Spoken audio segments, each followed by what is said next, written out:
Welcome to the Sacred Geometry of Consciousness. For more than 33 years, your show hosts, Gregory and Gail Hogue, have been internationally known leaders in creating sacred geometric tools for expanding loving consciousness and well-being. Listen in now as they share practical applications of sacred geometry in everyday life.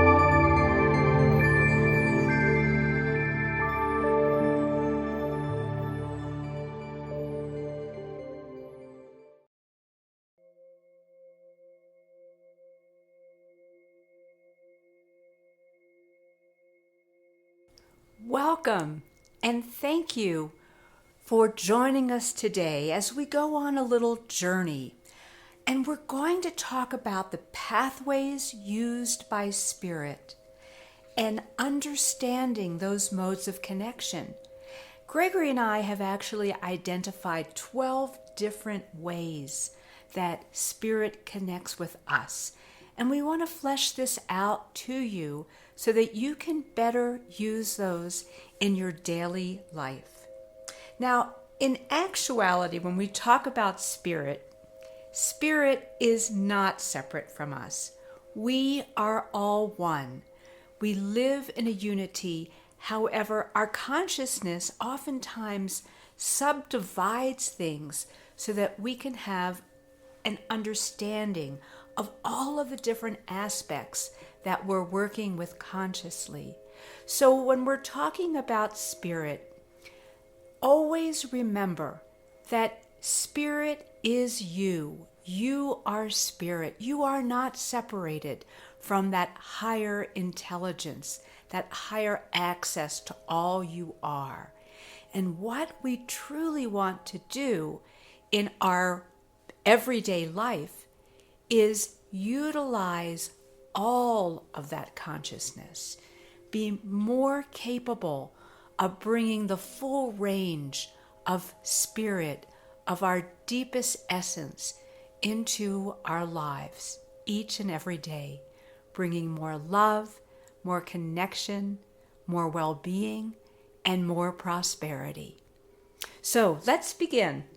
You know, another way of looking at it is just we are multi-dimensional beings, and only a small part of us shows up here in this reality. Kind of like an iceberg, where only 10% is seen above the water, but the vast majority of it is hidden. And that's really true for us. The majority of who we are on an emotional level, a mental level, a spiritual, psychic, intuitive level, all these higher dimensional levels of us are really hidden from the world in many ways, and even from us. And so the point is that what we're going to share with you now are little ways that that bigger part of ourself starts connecting with this seen part, this part that we've grown up to and, developed over the years and gotten used to. So as we are opening to that bigger part of ourself, and what we're opening to is our intuition and our connection with guidance.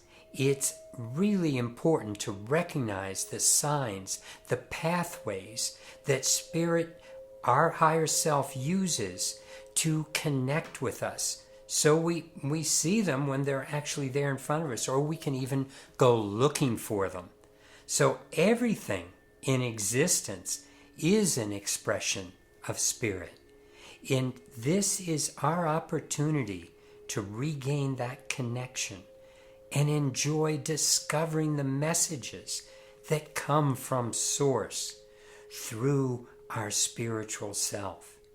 And these techniques that we're going to share with you will increase our ability to communicate on a daily basis with higher self.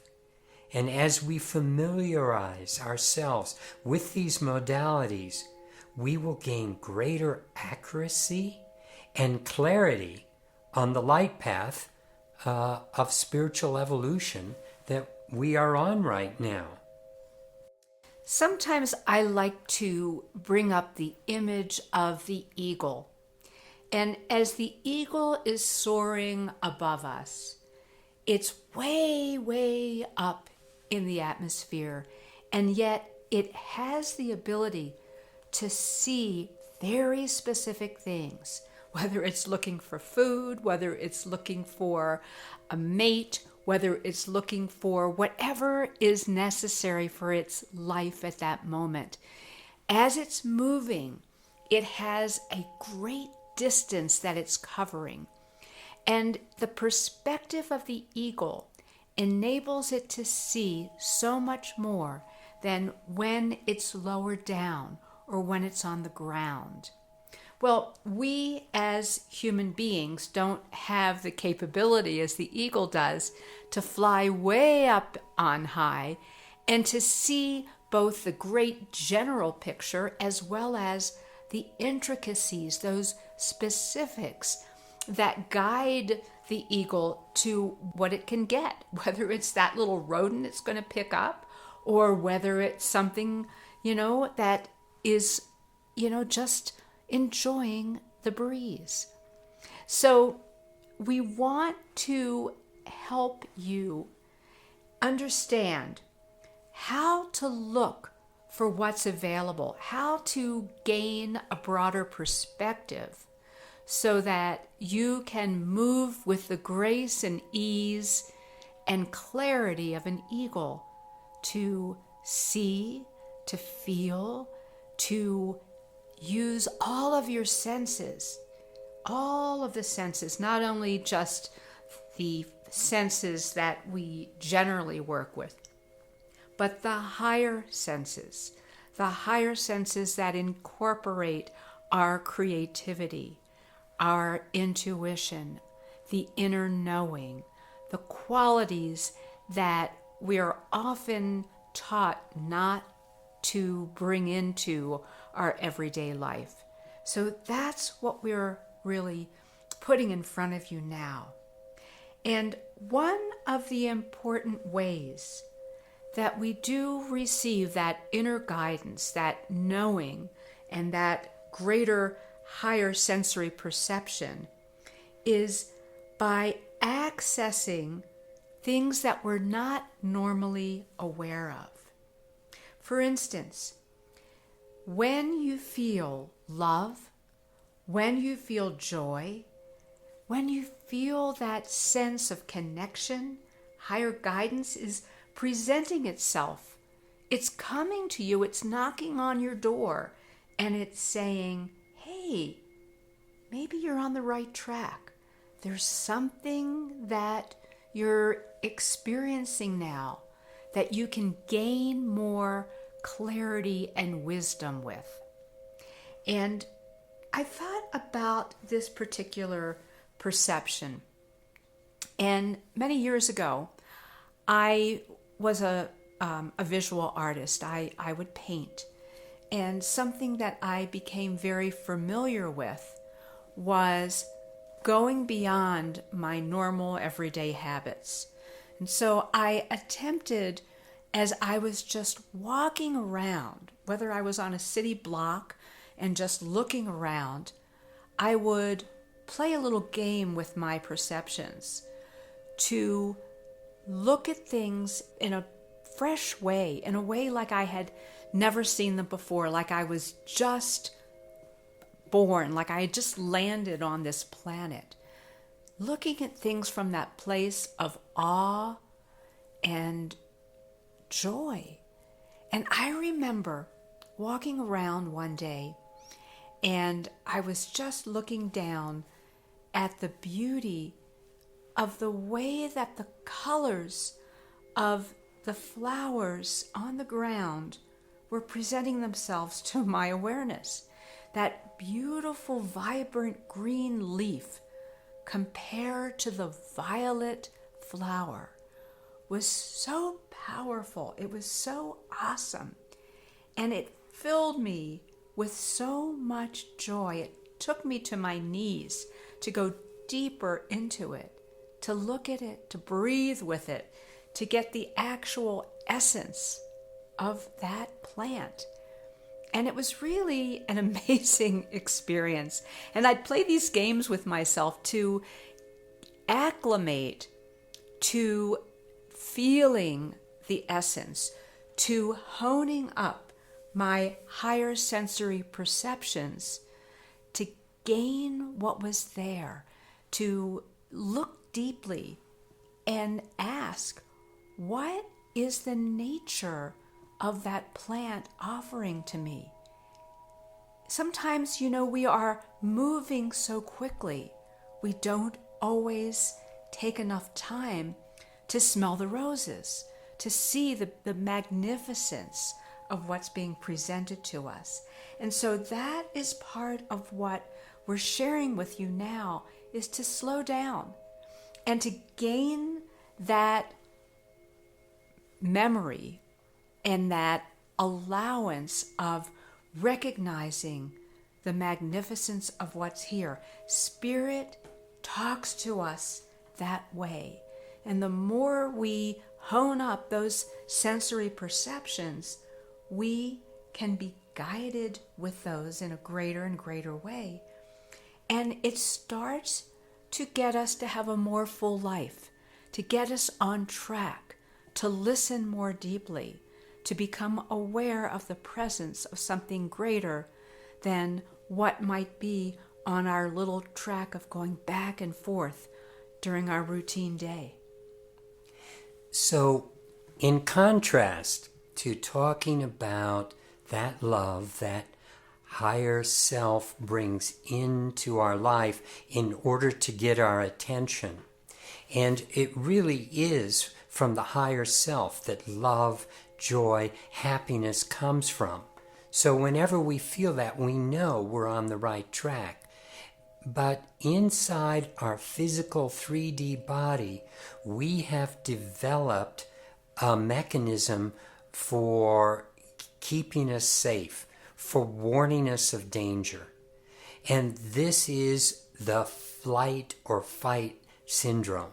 And what that really is speaking to is that whenever we have something happen in our life that sparks fear within us, what happens with that fear is it creates a flood of chemicals from the adrenals, cortisols, and different adrenaline starts pumping through our body, things to really pump up the reaction of our body and get us out of harm's way. So, this is developed over tens of thousands, hundreds of thousands of years within this physical body. We have been able to generate what gets us out of harm's way. But the problem is that today, the smallest thing can happen. The dog gets sick, or the car gets scratched, or your significant other looks at you in a funny way, and you are trying to figure it out in your head. And what goes on is this same type of reaction, and it all comes from the same place. It's a form of fear.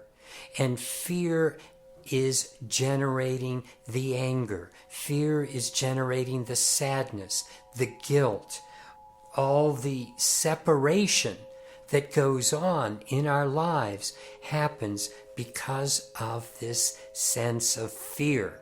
And whenever we're feeling that sadness, that guilt, that fear, it totally blocks the flow of energy from higher self, which comes through the heart.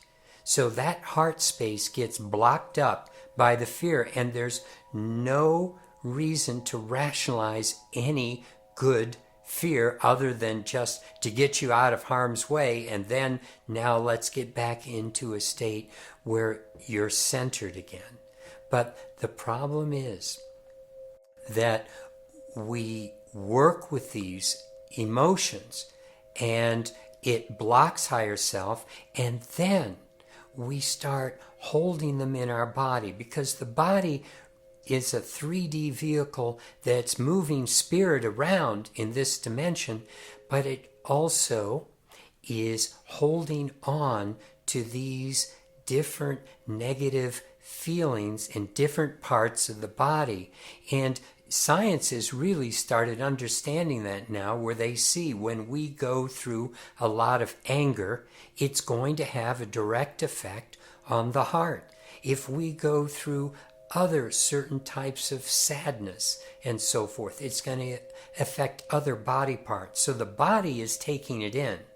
And there are ways, we've talked about that, Gail and I, about reducing some of what the body is taking on and holding.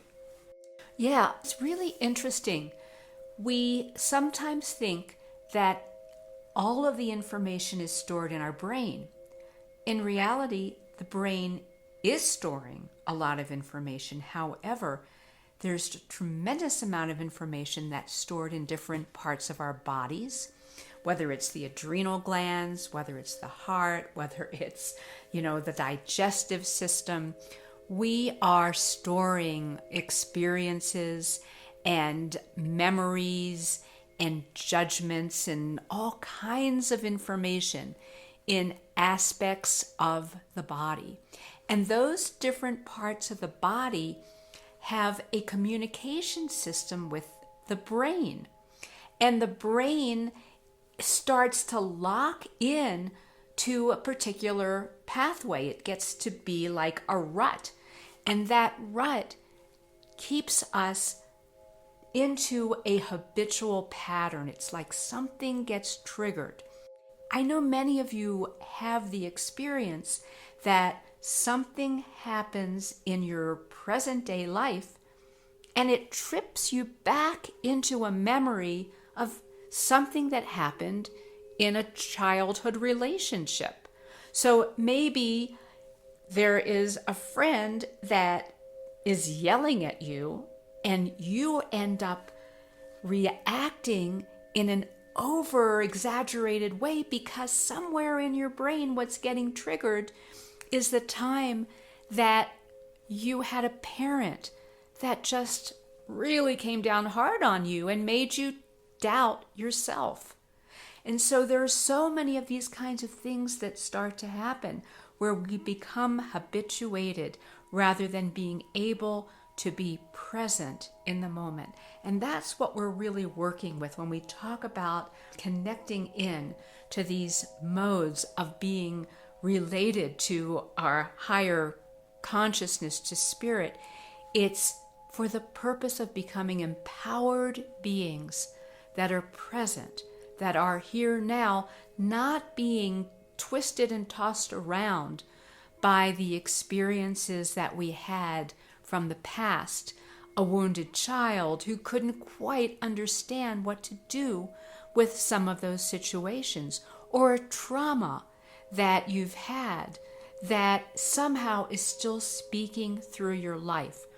Those things turn into fear. They limit us. They keep us from being the empowered beings that we are. And so as we work with the knowledge of the higher perspective, the higher dimensions of who we are, we can heal those parts of us. We can bring the love back to those places that have locked in those experiences in our body that are relating to the brain, that go back and forth to keep us into that low-level way. And we can bring that love and compassion back now. And that's what this is all about. Through a higher perspective, being conscious, being aware, working with ourselves as energetic beings. The energy is always moving and shifting and changing. We aren't locked into any of it. And so the more we understand it, the better off we are. So it's really important to realize that when you're working in different meditations, working in different ways to help clear and work with opening yourself up, that one spirit wants to connect with you in love, in joy, and that your body has ways sometimes of blocking it, when it chooses to go into a negative emotion. It stops that flow, and that's something to catch. That sometimes there are certain parts of your body that are holding negative fields that you need to direct the love and joy that you purposely bring in your meditation, and purposely enlighten certain parts of your body. You may wish to go through all the chakras and find places that feel tight and bring that love in and visualize the light coming in so that you can open up to the possibility of hearing within your inner ear, of seeing within your higher form of sight, and that higher knowing, those higher aspects of all the senses that Spirit uses to just inform you of the love that you are, the joy that you are. And realize that when you have a negative feeling, this is something that may be an old habit that your body is replaying.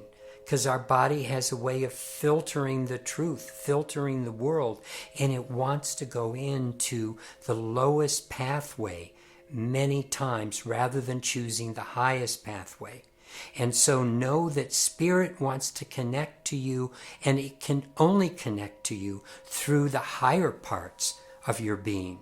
So that's why if you find yourself in that lowest pathway, if you find yourself being sad or hanging out with a friend where you're both commiserating with how negative the world is, know that you need to get out of that space. It's not going to serve you. It's not going to allow Spirit into your life. It's not going to allow you to change.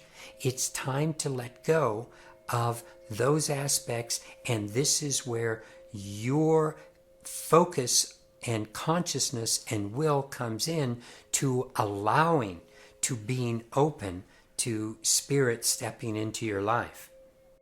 And that is going to take us into the second mode that we've identified, which is that Spirit uses attractive elements in our environment to move us toward a new path of understanding.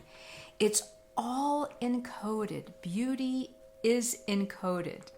And so it's really interesting, when I think of, well, what is beautiful to me, and what is the experience in my body when I see something or feel something that is absolute beautiful. And for instance, if I am standing in front of a painting and that painting radiates something to me, it takes me into it, into the core of it.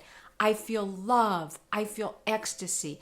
I see the intrinsic beauty that the artist was looking to bring to the viewer.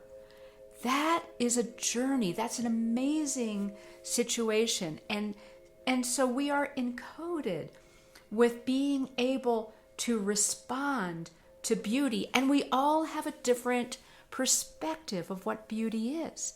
When we see someone who we think is beautiful, who we're attracted to, there's something there where we want to open our hearts and have an experience of that person, learn more about that person, and through that person learn more about ourselves.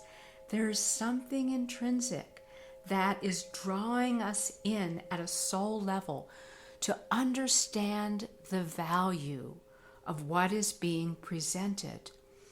And so notice for yourself when you have that experience of something, someone, a presence that just feels like a great expansion of love is taking place in your being, that Spirit is calling out to you. Take it in, receive it, enjoy it, bring it into the core of your body. Take it in for healing. These are beautiful ways of working. That's why there's this old saying, beauty is in the eye of the beholder. And it really is because your higher self is using beauty and attraction to work with you uniquely from anyone else. And so you are going to read what you are attracted to, that spirit nudging you forward, saying, pay attention. This is where you should be. This is what you're supposed to be paying attention to. And likewise, what happens when there are things that you aren't attracted to, this is where spirit is giving you feedback of what's going on in your life. So you know where you're attracted towards something or repulsed from something. Spirit is showing you your position.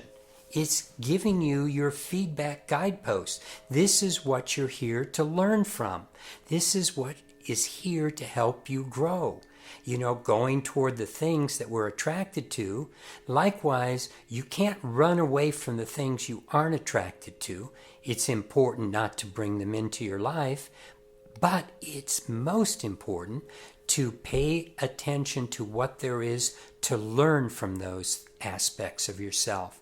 Because they really are aspects of me that I see reflected in the world that are repulsive or I don't like. I go, okay, there's some aspect of me there that I am here to learn from. And that's another time and place to maybe go into some reflection, some meditation, to go deeply into a space to understand what is it I have to learn and overcome here so I don't keep drawing these kinds of experiences into my life.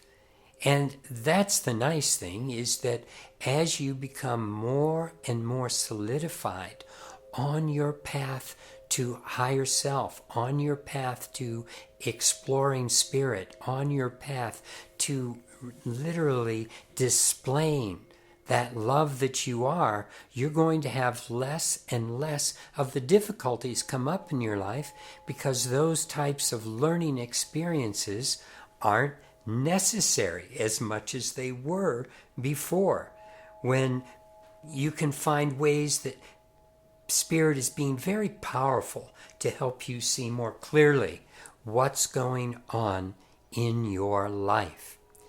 And we may need to carry this on further because there's, I think, a little bit more we want to say about this. And so what we're going to want to do is share with you in our next episode, where we'll share a few more elements on how Spirit connects to us. Thank you. Thank you, and blessings.